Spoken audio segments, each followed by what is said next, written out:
The Galactic Council had always viewed humans as a curiosity soft-skinned, short-lived, and woefully inadequate in physical prowess compared to the countless warrior species that dominated the stars.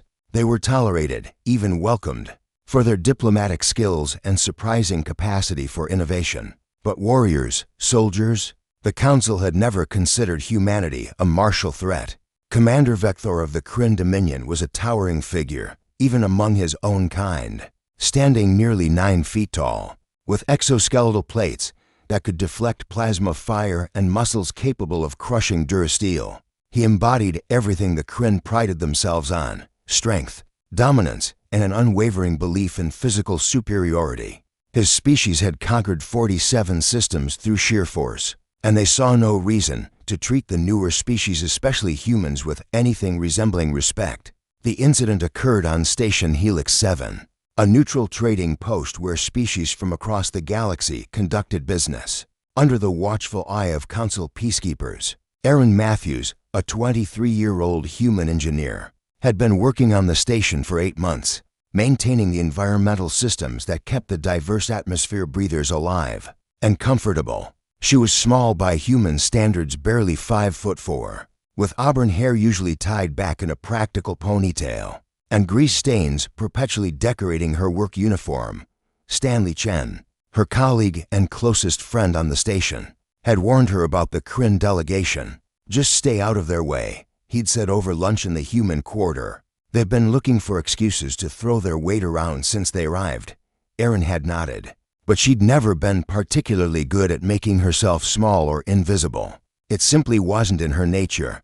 The confrontation began in Corridor 7B. Near the main commerce district, Aaron was carrying a container of rare earth catalysts needed for an emergency repair when she accidentally brushed against Commander Vector. The contact was minimal, barely a touch, but the Kryn commander stopped mid-stride, his crimson eyes fixing on her with something between disgust and rage. "You dare make contact with a Kryn superior?"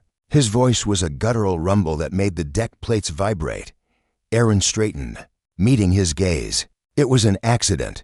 I apologize." What happened next would be analyzed in military academies across human space for generations. Vector reached down with one massive hand and grabbed Aaron by the collar of her uniform, lifting her off the ground as easily as one might lift a child's toy. He drew her close to his face, mandibles clicking in what his species considered a display of dominance. "You insignificant."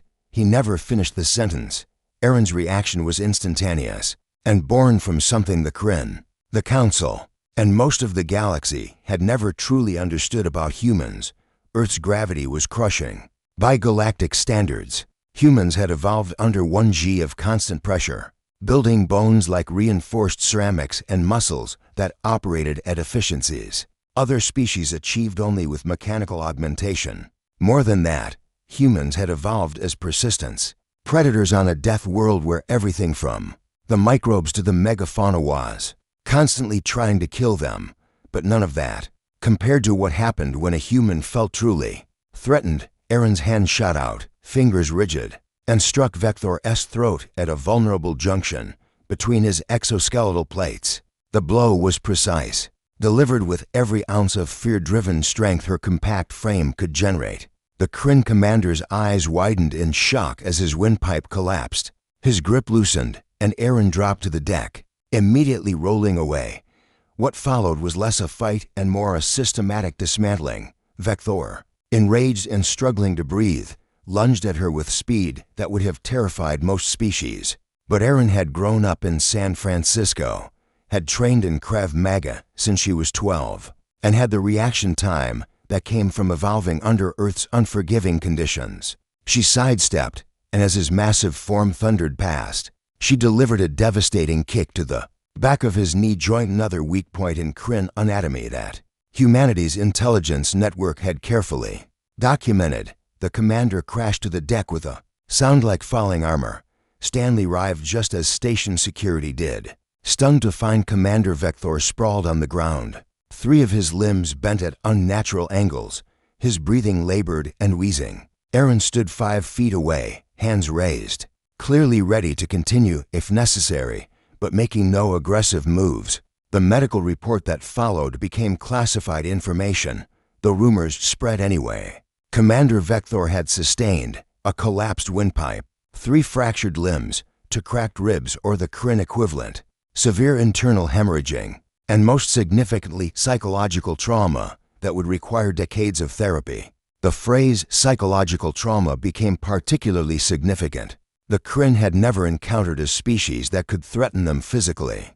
Their entire culture, their sense of identity, was built on being apex predators.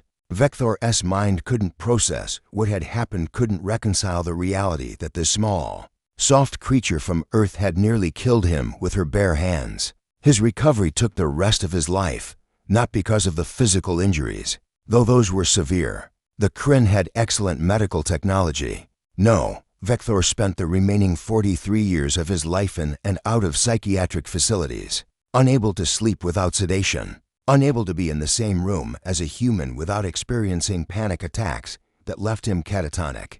The Galactic Council's investigation concluded that Aaron had acted in self-defense. The neural recordings from station security clearly showed Vector initiating contact and making the first aggressive move. But the incident had profound consequences that rippled across galactic society. The Kryn Dominion issued a formal apology to humanity and withdrew their objections to human military expansion. 3 other species that had been considering aggressive posturing toward human colonies quietly reversed course, and across the galaxy, the whispered question began to spread. What else haven't we understood about the humans? Stanley found Erin in the observation lounge a week after the incident, staring out at the stars. Her hands still shook sometimes when she thought no one was looking. "You okay?" he asked quietly. Erin was silent for a moment. "I didn't want to hurt him that badly. I just reacted." "I know." Stanley sat beside her. "But now they know too. We're not just diplomats and engineers. Is that a good thing?" Stanley considered the question, then shrugged. "Maybe it's just an honest thing. We're human. We've always been survivors. The galaxy just needed to understand what that actually means."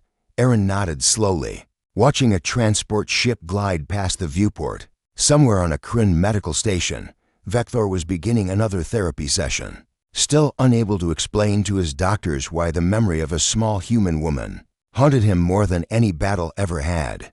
Humanity had arrived in the stars not with threats or demonstrations of power, but with quiet competence and friendly diplomacy. But on Station Helix 7, in the span of 30 seconds, the galaxy learned an important truth. The humans were kind because they chose to be, not because they had to be. And that made all the difference.